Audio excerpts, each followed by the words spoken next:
viendo nuestro nuevo vector, que es transporte. Ya hemos dicho que público eran 53 personas, o sea, que usaban transporte público, auto 30 y bici 3. Lo que quería hacer yo es una gráfica, para lo cual utilizo barplot. Uso en esta vector que es transporte, lo voy a hacer de color rojo, le voy a poner como nombre transporte y en el eje de las X le voy a poner tipo de transporte. Y me arroja en automático esta eh, gráfica que me dice, pues aquí transporte son 53, como habíamos visto, automóvil son 30 personas y bici solamente lo utilizan 3. Vamos a hacer ya las estimaciones de OLS. Según lo que nosotros queríamos hacer era medir puntualidad, si era hombre o mujer, es decir, quién era más puntual, el hombre o la mujer. Entonces, para lo cual vamos a hacer un modelo con respecto pues al género, es decir, voy a medir mi variable Y, que será puntualidad, qué tan puntual llega una persona, es decir, llega antes, es decir, con eh, menos minutos, es decir, que llega antes de lo planeado a su cita, más minutos sería que llega después de lo planeado a la cita a la que estaba, a la tenía que llegar. Entonces, para lo cual voy a hacer el primer modelo, será el modelo OLS con solamente género y una constante, para lo cual voy a poner LM, puntualidad, género, y los datos los voy a agregar de data, que es donde tengo almacenado mis datos. Entonces voy a ver y con summary recordemos que veo pues qué es lo que hizo esa función LM. Entonces me dice que el intercepto es 2.53. Si yo hago la prueba de hipótesis de que ese intercepto sea igual a 0, pues aquí mismo me la arroja, me dice que es un t-value de 1.089 con un p-value de 0.27, es decir, que no puedo rechazar la hipótesis nula de que ese valor sea igual a 0, es decir, que ese valor estadísticamente es igual a 0. Mientras para género igual es un valor de 0.0619 y pues su p-value no es menor a 0.05, es decir, que no puedo rechazar la hipótesis nula de que ese valor sea eh, sea igual a 0, entonces estadísticamente son esos valores iguales a 0. Mi R cuadrada pues son muy pobres, miren, aquí estadísticamente igual a 0, mientras hay que tomar atención en la R cuadrada donde mi valor es negativo. Suele pasar en valores muy pequeños de R cuadrada, recordemos que la R cuadrada ajustada depende de la R cuadrada, y depende del número de observaciones y depende del número de variables. Entonces, en R cuadradas muy pequeñas, a veces suele pasar que la R cuadrada pues es negativa. Eso querría decir que mi modelo es muy malo prácticamente, que ninguna de las variables que estoy agregando en mi modelo pues me están dando algún poder explicativo. De hecho, me dice, ¿sabes qué? Ese modelo es malísimo, ni lo utilices porque no te está explicando nada. Entonces, esa R cuadrada negativa, pues está diciendo que ese modelo es malísimo. Entonces, voy a decir, pues si ese modelo es malo con constante, ¿qué tal si hago uno sin constante? Entonces, por eso le pongo el -1. Y aquí me dice que ese modelo sin constante, pues también parece ser que es un modelo muy pobre, ya que género sigue siendo una variable eh, que es estadísticamente igual a 0, ya que la prueba de hipótesis de que ese valor de estimado de beta para género sea igual a 0, pues no se puede rechazar, ¿no? Entonces, ahí hay que tomar la atención, como vimos en otros videos, que en este caso el estadístico T, el p-value, pues va a ser similar al p-value del estadístico F, es decir, que todas las variables son iguales a 0, menos la constante. Como no tenemos constante, pues esta prueba coincidirá con que el estadístico, perdón, el beta de género es igual a 0. Y la R cuadrada al menos ya no es negativa, la R cuadrada ajustada ya parece ser que es positiva. Y pues mi R cuadrada pues sigue siendo muy pequeña. Vamos a ver si género con otras variables pues puede mejorar mi modelo, para cual voy a agregar género, los kilómetros que la persona está recorriendo, es decir, vamos a pensar que mientras más kilómetros recorre, pues la persona va a ser más más impuntual porque pues recorre más kilómetros. Vamos a ver si la edad influye en esta puntualidad y vamos a ver si trabaja la persona, influye con esta puntualidad. Vamos a hacer el modelo OLS.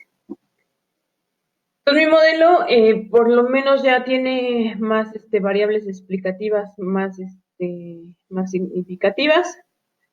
Al menos el intercepto ya es significativo, es decir, que cuando yo digo que alguna variable es significativa, es decir, que no es estadísticamente igual a cero, es decir, que la prueba de hipótesis de que esa variable sea igual a cero se está rechazando y efectivamente su valor que me está mostrando ahí es el adecuado.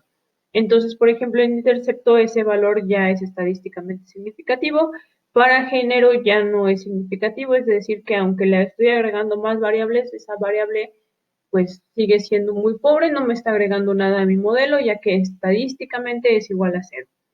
Mientras kilómetros igual, sigue siendo estadísticamente igual a cero, y edad parece ser que es una variable que me está agregando algo a mi modelo, ya que no es estadísticamente igual a cero, ya que la prueba de hipótesis de que esa variable sea igual a cero, pues se rechaza a un nivel de significancia según la tabla del 1%. Mientras trabaja, también es significativa, pero trabaja es significativo, según esto, es como nada más tiene un puntito, es significativa al 10%. El R cuadrada mejoró, no mejoró mucho, pero mejoró. El R cuadrada ajustada también mejoró. Y mi estadístico F, hay que notar que el estadístico F sí lo puedo rechazar, es decir, que lo estoy rechazando al menos al 5%, con un alfa igual al 5%, estoy rechazando mi prueba F. Es decir, que la prueba F, recordemos, prueba F o prueba Wolf, perdón, que todos los valores son igual a cero, menos el intercepto en conjunto, y entonces en este caso esa prueba Wolf lo que está haciendo es rechazar la hipótesis nula, es decir, que en conjunto todas las variables no son estadísticamente igual a cero. Entonces, aquí hay que notar algo. Género y kilómetros, según esto, son estadísticamente igual a cero, pero la prueba F me está diciendo que en conjunto todas las variables son distintas a cero. Entonces, recordemos que este es un problema clásico cuando podemos encontrar multicolinealidad. ¿Por qué? Porque lo que decíamos cuando teníamos multicolinealidades, ¿qué pasaba? Que las pruebas T no se rechazaban, mientras la prueba F sí se rechazaba. Entonces, como que ahí uno se quedaba, bueno, ¿por qué la prueba T no se rechazan si la prueba F en conjunto sí me está diciendo que se rechaza la hipótesis nula? Entonces ahí cuando vemos este problema es un primer indicio de decir que existe algún tipo de multicolinealidad entre mis variables de mi modelo. Aquí no tenemos, según esto, multicolinealidad perfecta. ¿Por qué? Porque recordemos que cuando existe multicolinealidad perfecta, algunos paquetes estadísticos me están diciendo, tiene multicolinealidad perfecta, aún así te lo estoy estimando, pero aquí R no me está lanzando ninguna advertencia. Me está haciendo bien la estimación, pero nosotros sabemos que cuando tenemos estos síntomas de T que no se rechazan y F que sí se rechaza, pues es un síntoma de multicolinealidad. Entonces parece que es una multicolinealidad imperfecta. Vamos a ver qué tipo qué es lo que está afectando a esta multicolinealidad. Entonces, para lo cual, vamos a ver a ver, nada más pensando, voy a ver entre todas las variables, voy a ver si existe también algún problema de multiclinidad. Entonces voy a hacer el siguiente modelo, que es el modelo de todas las variables para predecir puntualidad. Es decir, escribo puntualidad, escribo la tilde, punto. Es decir, todas las variables van a explicar a puntualidad, menos puntualidad obviamente, y también una constante. Entonces, veo mi modelo pues prácticamente la única variable que no es estadísticamente igual a cero, pues sigue siendo edad, pero también nada más al 10%, es una prueba muy pobre. Yo esperaría que las pruebas siempre sean al 5 o al 1%, pero esta prueba es muy pobre, es decir, que al 10% todavía sigue siendo significativo ese valor, mientras todas las demás ya no son significativas, ¿no? Entonces parece ser que ahí existe un problema. Veamos el p-value. El p-value, por fortuna, para cuando estamos haciendo una regresión con todos, perdón, el p-value de la prueba F, por fortuna, cuando estamos haciendo la regresión con todos, pues también me dice que en conjunto todas esas son, son igual a cero. Entonces parece ser que este modelo pues prácticamente ni me sirve. Entonces voy a ver qué tipos de multicolonialidad y cuáles variables están relacionadas entre ellas. Entonces, para lo cual recordemos que una de las cosas que podía yo hacer para ver si existía multicolonialidad era usar el PIB, o es decir, el factor inflacionario de varianza. Pero ese factor inflacionario de varianza dependía de la correlación entre las variables. Entonces, para lo cual yo necesito ver cómo están correlacionadas las variables. Entonces voy a obtener la matriz de correlación entre las variables, es decir, entre las variables X. Entonces yo voy con la siguiente función core, a todos los datos le voy a sacar la correlación. El ROM nada más para que no me muestre todos los decimales, nada más quiero dos decimales para que no me muestre todo, para que sea una matriz que aquí la podamos ver en toda la pantalla. Entonces voy a hacer esta matriz de correlación. Eh, me muestran estos errores, pero son sobre el mismo, este gráfico que tengo acá. Parece ser, sobre este gráfico, no sobre otra cosa. Entonces, recordemos que el FIB iba a ser igual a 1 si la correlación entre variables tendía a 0. Yo esperaría que mi FIB siempre fuera muy cercano a 1. ¿Para qué? Eso diría que mi correlación era muy cercana a 0, o al revés, si mi correlación es muy cercana a 0, pues mi FIB será muy cercano a 1. Entonces es un sí, solo sí, ¿no?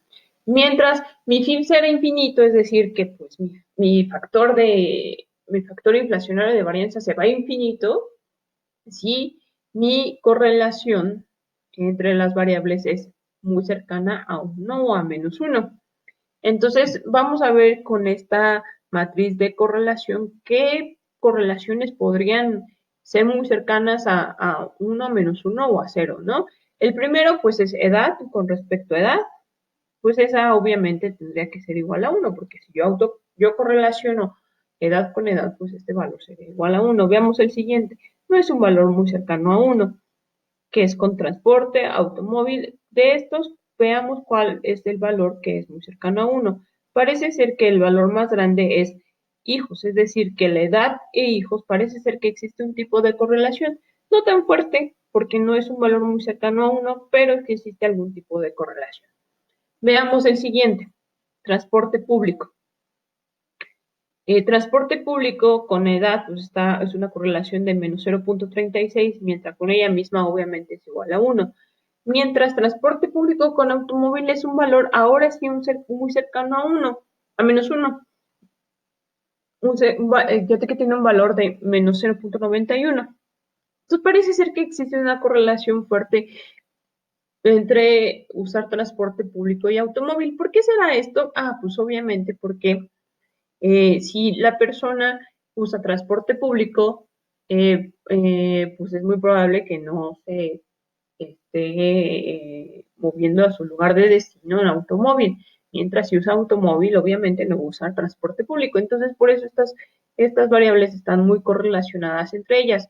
¿Por qué? Porque además, como son dicotómicas, una vez que una sea 1, tengo un valor de 1, es decir, que por ejemplo transporte público sea igual a 1, es decir, que la persona está usando transporte público para llegar a sus citas, pues obviamente automóvil será igual a 0, mientras, por ejemplo, si automóvil es igual a 1, es decir, que la persona usa automóvil para llegar a sus citas, pues transporte público será igual a 0. Entonces sí existe una correlación entre esas dos variables.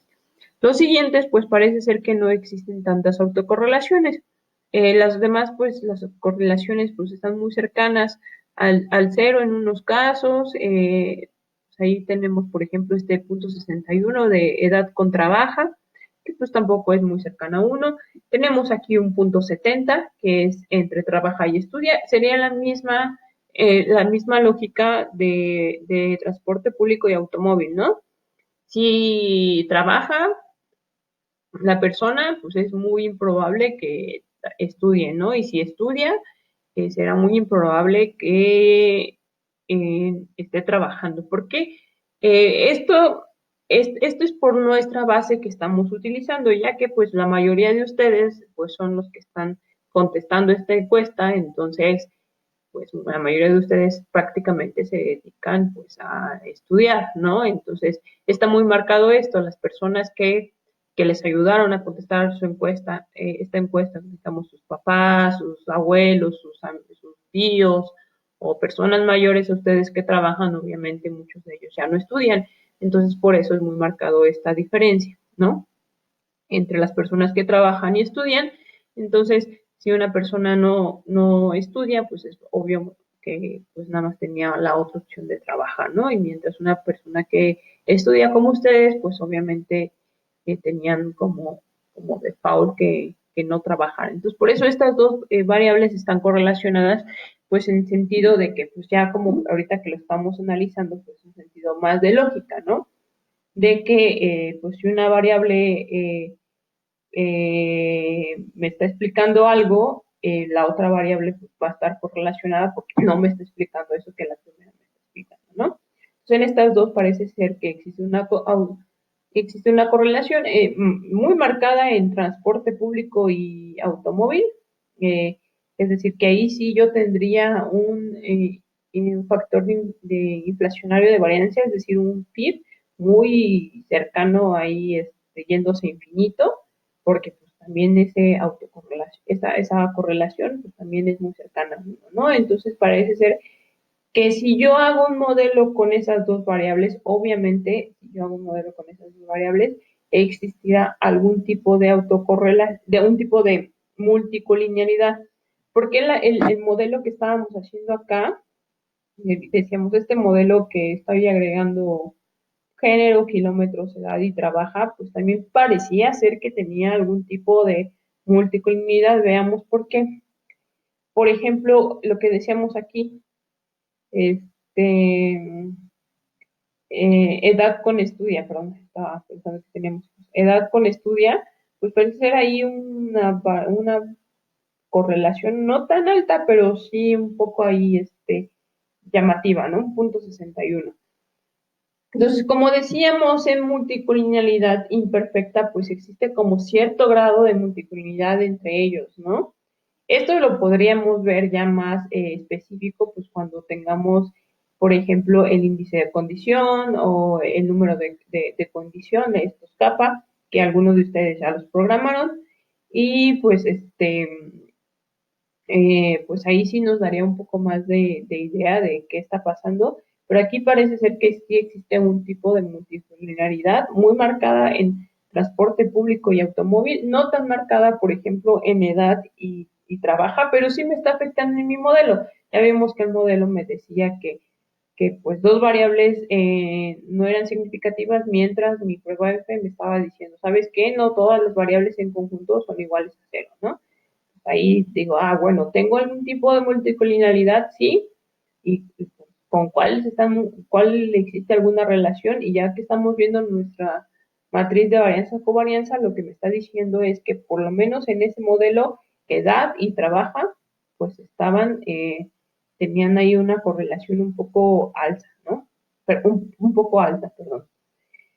Entonces, ¿cómo decidir que unas variables tienen algún tipo de correlación? Pues es a través de pues, esta matriz de correlación. ¿Por qué? Porque nosotros ya sabemos que el factor inflacionario de varianza pues depende de esta, ¿cómo se llama? De esta correlación. Los más sofisticados pues es hacer, por ejemplo, las regresiones para cada una de las variables, que eso también creo que alguien lo programó. El otro es hacer el índice de condición y el número de condición también, eso es uno más, más sofisticado.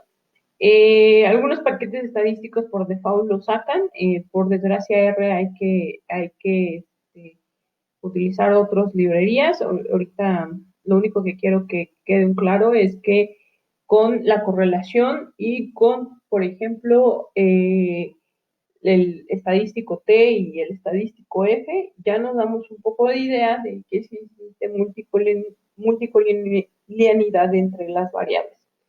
Entonces, ya vimos qué variables no tenemos que tener juntas. En este caso, transporte público y automóvil, de plano no las podemos tener juntas en un modelo. Entonces, con esas ideas vamos a hacer otro modelo. Eh, Vamos a meter edad, obviamente, porque pues edad vimos que cuando hicimos por lo menos la regresión con todas las variables, edad era la única que sobrevivía. Transporte público vamos a meterlo ya que pues, su correlación con edad pues es muy pequeña. Vamos a meter también baño, por ejemplo. Vamos a meter kilómetros, por ejemplo. También una correlación muy pequeña. Vamos otra vez a intentarlo con género. Sigue siendo una relación muy pequeña. Y vamos a intentarlo con trabaja, ¿no? Eh, Nada más para reafirmar si con este modelo existe algún tipo de multiplinealidad. Entonces, ahora vemos que edad es estadísticamente distinto que cero y trabaja también estadísticamente distinto a cero, mientras todas las demás variables que metimos, pues no me están agregando nada a mi modelo. Entonces, la R cuadrada mejora, la R cuadrada ajustada también mejora, y pues el estadístico, el F, otra vez me está diciendo que al menos aquí al 10%, ya que el p-value es un poco menor, mayor al 0.05, pero menor al 0.1, al menos al 10%, puedo rechazar la hipótesis nula de que en conjunto todas las variables menos la constante son iguales a cero. Entonces, mmm, sigo teniendo algún pequeño problema de multiplinealidad. Entonces, parece ser que estas variables no eran las adecuadas a mi modelo. Vamos a quitar trabaja, a ver si eso me mejora mi modelo. Y pues tampoco, ¿no? Parece ser que no me mejora mi modelo y aquí pues ya tampoco el estadístico F me dice que puedo rechazar la hipótesis nula de que todos son iguales a cero. Entonces aquí el modelo es un poco más complicado, entonces ya aquí como que no solamente la autocorrelación me diría para dónde irme a hacer mi modelo, sino también tendría yo que ir pensando qué variables yo podría meter a mi modelo. Aquí ya lo que yo recomiendo para esto es como una vez que yo hago el modelo general, ver los p-values y ver a partir de esos p-values cuáles son los p-values más pequeños, ya que cuando yo quito variables a mi modelo, pues mis p-values cambiarán. Recordemos que los p-values dependen de la varianza, o sea, dependen del estadístico T, y el estadístico T a su vez depende de la varianza del modelo, entonces la varianza del modelo a su vez depende de la sigma, y a la vez la sigma y la matriz X transpuesta a X pues depende del número de variables. Entonces, el p-value será un indicativo de qué variables yo podría meter. Pues si el p-value es pequeño, es decir, que podría ser que esos p-values esos coeficientes me ayuden a mi modelo. Entonces, vamos a ver el modelo general, el modelo donde metimos todo, y vamos a ver los p-values más pequeños. Entonces vemos que el p-value, por ejemplo, de edad, es el más pequeño, entonces parece ser que edad sí se va a quedar en mi modelo definitivo. Baño parece ser que también es una variable con un p-value pequeño, vamos a meterlo. Y vamos a poner trabaja, que también es un p-value pequeño. Los demás ya son p-values grandes. Eso quería decir que aunque a veces yo haga una combinación con otra variable u otras variables con p-values pequeños, es muy probable que no me alcance esa disminución de número de variables para que ese p-value baje. Entonces, lo conveniente a veces es ir agarrando los p-values más pequeños, ir agregando o quitando según las necesidades o según el modelo, cómo vaya reaccionando. Entonces, aquí por eso agregamos edad, que es este p-value pequeño, agregamos baño y agregamos trabajo. Veamos el modelo. Entonces, el modelo mejoró, sí, pero baño me sigue haciendo un p-value que no es estadísticamente significativo, que no es estadísticamente significativo. Es decir, que baño, ese coeficiente sigue siendo estadísticamente igual a 0. Entonces, parece ser que ese modelo baño, no me está agregando nada. Vamos a ver de los otros p-values, si puedo agregar otro en lugar de baño. Ya tenemos este. Ya tenemos baño y dijimos que no. Trabaja, parece ser que sí. Veamos otro pequeño, que podría ser la constante. Ya vimos que sí, dejándola así, el modelo es bueno.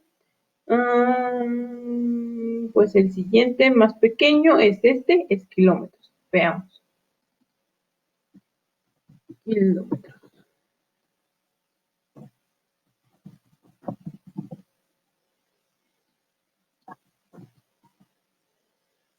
Y kilómetros, pues tampoco me agrega nada a mi modelo, ya que es estadísticamente igual a 0. No puedo rechazar la hipótesis nula de que sea igual a 0.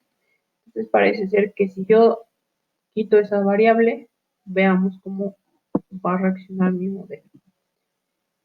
Y parece ser que este es el modelo más adecuado, ya que el intercepto, la variable de edad y la variable de trabajo, pues son estadísticamente significativos, es decir, que rechazan la hipótesis nula de que los coeficientes sean iguales a 0. Vemos que el R cuadrado no mejora, no es un modelo muy bueno, pero al menos el R cuadrado es mejor que otros R cuadradas. Veamos el R cuadrada ajustada, ese también vemos que es mucho mejor que otros, por ejemplo, este cuadrada ajustada es 0.083, este R ajustada también era un poco más alto, pero aquí baño no me estaba agregando nada. El R cuadrada aquí también era muy mala. Entonces, ¿cómo decidir? Por ejemplo, aquí digo, pues mira, este R cuadrada es 0.11, mientras el ajustado es 0.09. Pero este otro modelo que tenía aquí, donde le puse baño, este modelo tiene una R cuadrada de 0.13, mientras una R ajustada de 0.099. ¿Cuál modelo yo pues diría, pues es mejor? Pues aquí como que lo que yo tendría que ir a hacer, recordemos el video anterior de estas prácticas en R, es que yo iría a los criterios de información. Entonces digo, voy aquí a poner otro modelo para que guarde ahí ese modelo donde pongo baño, o el S6, voy a poner LM, puntualidad. Bueno, de hecho voy a copiar esto y nada más voy a agregar baño.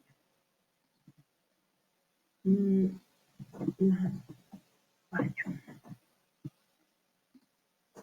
Este es mi modelo OLS, lo vemos aquí. De OLS6. Y decíamos, ¿no? Bueno, ¿cuál decido? Aunque es una variable más, la R cuadrada es mejor, la R cuadrada ajustada es mejor. ¿Cuál utilizo yo? Bueno, voy a los criterios de información. Entonces recordemos que a lo cual nada más yo voy a poner aquí, muéstrame la caique del OLS6 y del OLS5. Y me dice, del OLS6 el acaique, o sea, de la variable donde agrego baño, del modelo donde agrego baño, es 720.72, mientras cuando quito baño, es decir, del OL5, es 720.50. ¿Cuál yo decidiría? Pues el acaique, el valor de acaique que es más chico, en este caso del modelo 5, que es donde quito la variable baño. ¿Cuál otro? Pues yo iría a ver al VIC, OLS6 y OLS5. Y veo que el PIC para el OLS6, es decir, la variable donde estoy agregando baño, pues es de 733.05, mientras donde no agrego baño, es decir, el que nada más tengo edad, trabajo y una constante, es de 730.37. Entonces, ya vi que la CR cuadrada me dirían, pues quédate con el modelo 6. Oye, agrego baño, pero agrego también, aumento mi R cuadrada. Pero los criterios de información me están diciendo, ¿sabes qué?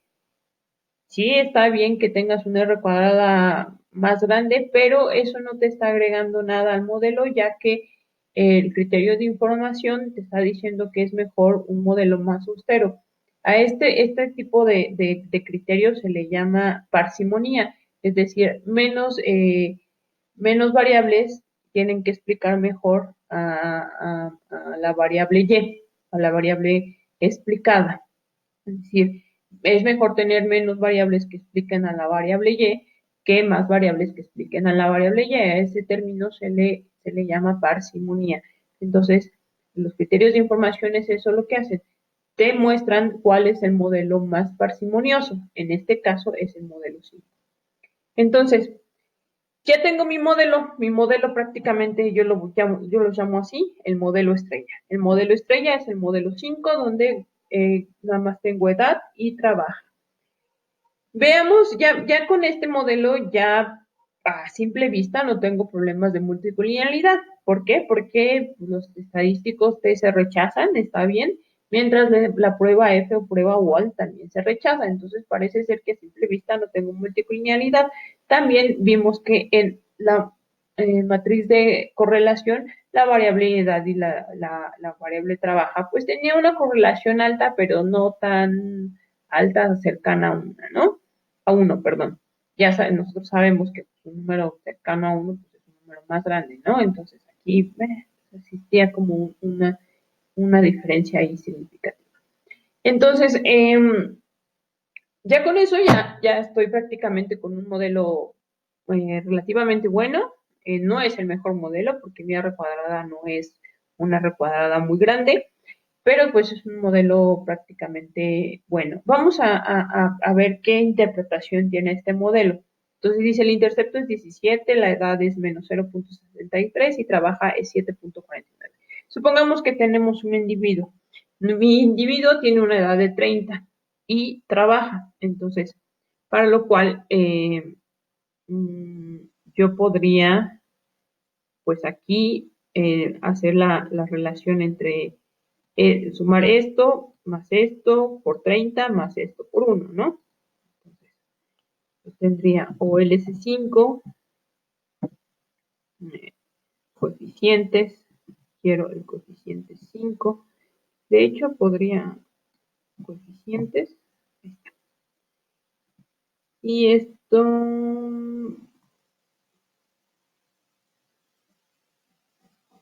creo que es así.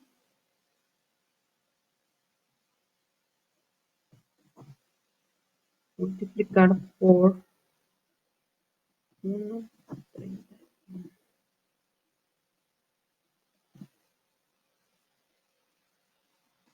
Ahorita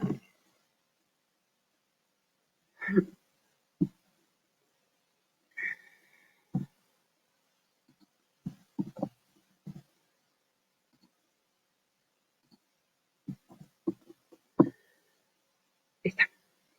Entonces, por ejemplo, cuando yo multipliqué los coeficientes 17 menos 6 y 7.4 por, pues obviamente, pues aquí mi constante tendría que tener un valor de 1. Mi persona que tiene edad 30 y trabaja, pues la multiplicación de esto pues me daría, pues intercepto seguiría siendo el 7.57, mientras cuando multiplico este menos 0.66 por 30 me da 19 y cuando multiplico este 7.49 por 1, pues obviamente me da 1. Entonces, una vez que yo lo sumo, pues me da un valor de 6.01. Es decir, que una persona de 30 años que trabaja llega 6.01 minutos tarde a la cita que fue citado. Por ejemplo, supongamos que no trabaja, que es un estudiante, es decir, le pongo en el último cero. Entonces, una persona que es estudiante de 30 años llega menos 1.47 minutos antes a la cita a la cual fue citado. Supongamos que es una persona de 20 años. Una persona de 20 años que estudia nada más llega 4.87 minutos tarde a donde tenía que llegar, a su cita, es decir, a donde tenía que llegar temprano, bueno, puntualmente, supongamos una persona de 60 años que trabaja. Esa persona de 60 años llega menos 13.04 minutos antes a donde tenía que haber llegado. Entonces parece ser que existe una relación que mientras más edad, pues más temprano llegan las personas, ¿no? Igual influye si trabaja o no. Supongamos que es una persona que no trabaja, entonces llegaría a menos 20.53 minutos antes, ¿no? Aquí es un poco truculento esta interpretación, ya que en nuestra base de datos, pues nada más estábamos suponiendo trabaja o no trabaja, ¿no? Entonces aquí una persona de 60 años, pues estamos suponiendo, trabaja o estudia, perdón. Entonces aquí una persona de 60 años estamos suponiendo que estudia, ¿no? Es un poco improbable, pero hay que tener un poco de discreción cuando estamos haciendo este tipo de interpretaciones con nuestros datos, ya que en este caso no tendría, es muy poco improbable que tengamos una persona en nuestra base de datos de 60 años que estudie, ¿no? Entonces, ahí más bien tendríamos que ponerle aquí, por ejemplo, uno que trabaja. Entonces, ahí ahora sí, llega menos 13.04, ¿no? Entonces ahí, con esto ya yo tendría como una interpretación para ciertos datos, pues cómo podría interpretar pues mi modelo. Entonces ya vi que este es mi modelo estrella, yo lo llamo un modelo estrella, así. Vamos a hacer las pruebas ya vimos que la multicanalidad a simple vista no existe. Hagamos las pruebas de heteroscedasticidad y autocorrelación. Vamos a ver las primeras de heteroscedasticidad. Recordemos que las pruebas de heteroscedasticidad lo que decían era que la hipótesis nula era que la varianza era constante en todos los errores y la hipótesis alternativa era que la varianza pues no era constante, ¿no? Dependía de ciertos parámetros según la prueba con la que estamos haciendo, ¿no? Entonces, para lo cual vamos a utilizar la librería LMTest. Recordemos que si ustedes no tienen la librería instalada, nos vamos aquí a paquetes y en install buscamos LMTest y solamente le ponemos instalar. A mí me va a decir que ya está instalado. ¿Ven? Entonces, mmm,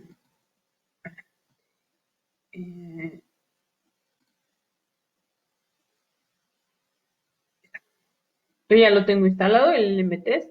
Entonces, ya nada más lo voy a llamar para que no tenga problemas. Ahí tengo el LMTest, que lo puedo llamar así, o ya sabemos que podemos poner un palomita aquí para cuando quiera utilizar el LMTest. Entonces, el LMTest tiene varias pruebas. Vamos a usar las pruebas de Bush-Pagan y la Golden Quant para ver si existe heteroscedasticidad entre los errores. Entonces, utilizo BP test para la Bush-Pagan y entre paréntesis pongo mi ecuación OLS que quiero obtener, que quiero saber si tiene heteroscedasticidad o no. La Grush-Pagan me dice que mi p-value es 0.36, es decir, que no rechazo la hipótesis nula. Es decir, la hipótesis nula era de que la varianza era constante a través del tiempo, que es lo que yo quiero. Entonces, parece ser que la Grush-Pagan me está diciendo que no tengo heteroscedasticidad. Esa es una buena señal. Veamos la Golden Quant. También pongo GQ test y pongo entre paréntesis a donde tengo guardado mi modelo OLS. y me dice que la prueba Golden Quant, notemos que me dice cuánto es la prueba Golden Quant, cuántos grados de libertad está usando, en este caso la Bruce Pagan, aquí la Golden Quant me dice cuál es el valor del estadístico Golden Quant, los, los grados de libertad que está usando y el p-value, que igual no es un p-value menor a 0.05. Entonces, no puedo o no tengo evidencia para rechazar la hipótesis nula. Y recordemos que la hipótesis nula es que la varianza es constante, que es lo que queremos, ¿no? Que la varianza sea constante. Entonces, parece ser que no tenemos problemas de heterocedasticidad. Esa es una buena señal. Ya no tenemos multicollineidad, ya no tenemos heterocedasticidad. Vamos a ver si tenemos autocorrelación. Entonces, para autocorrelación, aquí quiero aprovechar, por eso es un video un poco más largo, para ver otra forma de ver autocorrelación. Vimos dos pruebas, vimos la Durbit-Watson y vimos la Bruce Godfrey. Entonces, les dije que quería ver otra que la iba a ver en R. Entonces, aquí a esto se le llama función de autocorrelación, que como su nombre lo llama, va a ser la autocorrelación, pero ¿de qué? De los residuales. Entonces, lo que va a hacer esta función de autocorrelación va a ser la correlación entre los residuales. Entonces, por ejemplo, hará la correlación del residual UI contra el residual UI menos 1, por ejemplo. Yo voy a poner en mayúscula suponiendo que son residuales. Recordemos que aquí son los gorritos, pero aquí no puedo poner gorrito. Y también va a ser la correlación contra el UI menos 2, el UI menos 3, así sucesivamente hasta todas las correlaciones que queramos. Entonces, para lo cual vamos a usar una función que es ACF, que es autocorrelación. Y dentro de él voy a poner los residuales. ¿Cómo llamo los residuales de mi modelo? Pues simplemente pongo OLC, mi modelo, que es el 5, pongo el signo de gato y pongo residual, que me va a dar el vector de todos los residuales de mi modelo. Entonces aquí lo voy a poner OLC5, asterisco, residual.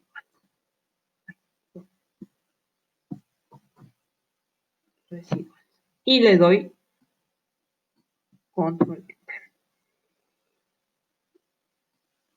Ay, perdón, no agregué todo. Control enter, perdón.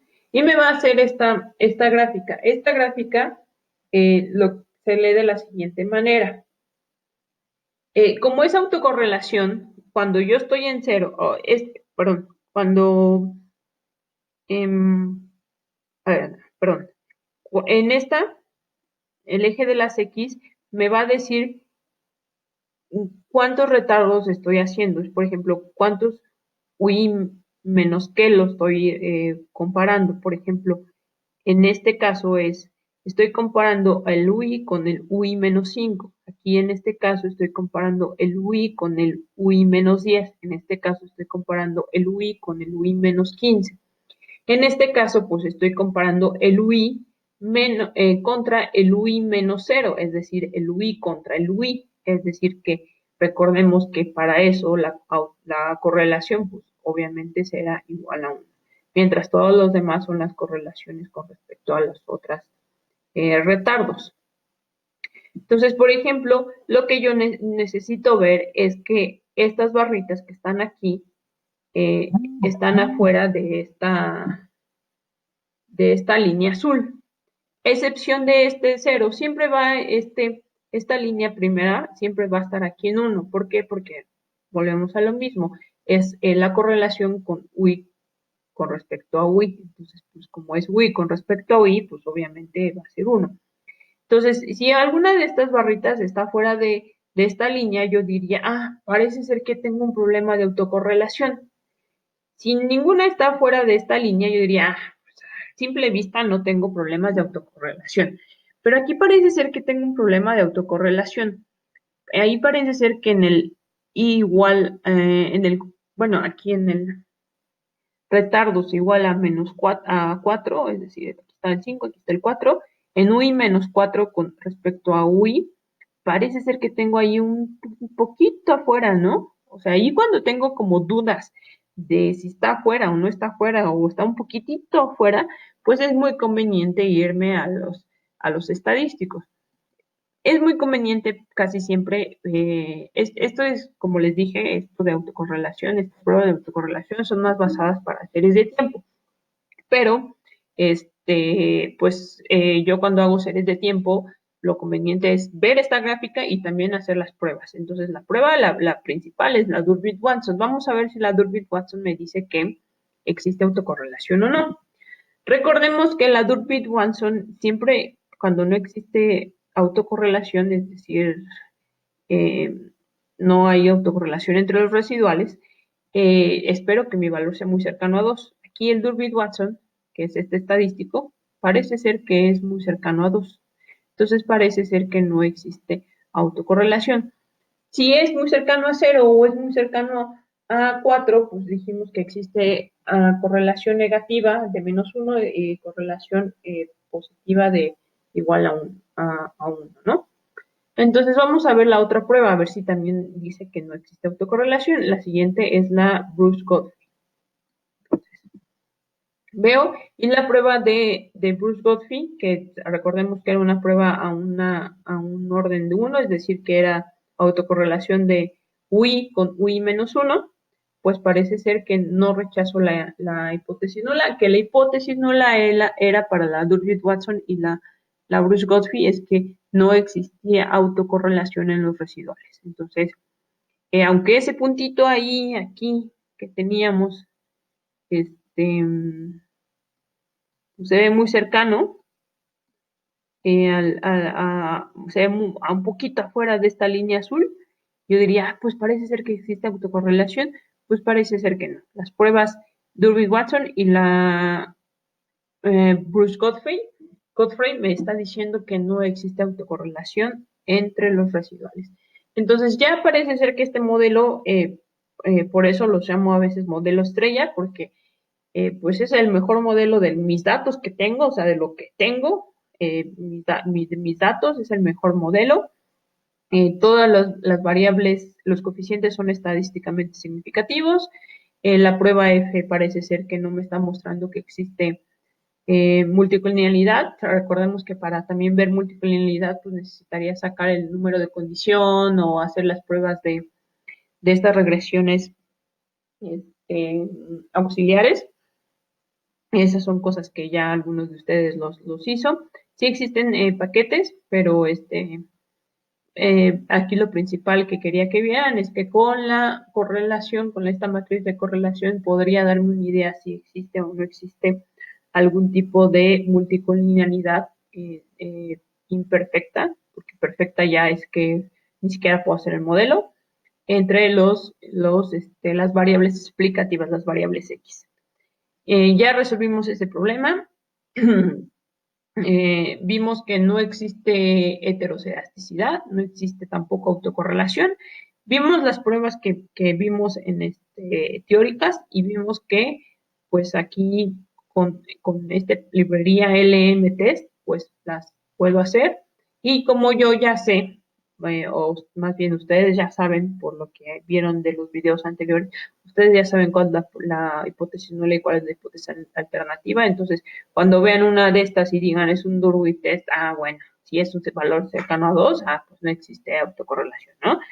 Una Bruce Godfrey, que tiene la prueba de hipótesis de que la H0 es de que no existe autocorrelación, entonces digo, no la puedo rechazar, no existe autocorrelación, ya, simple, fácil, ¿no? O sea, el chiste de ver las pruebas era que vieran de qué están hechas para que no dijeran, bueno, porque aquí dice un test de correlación serial de orden uno.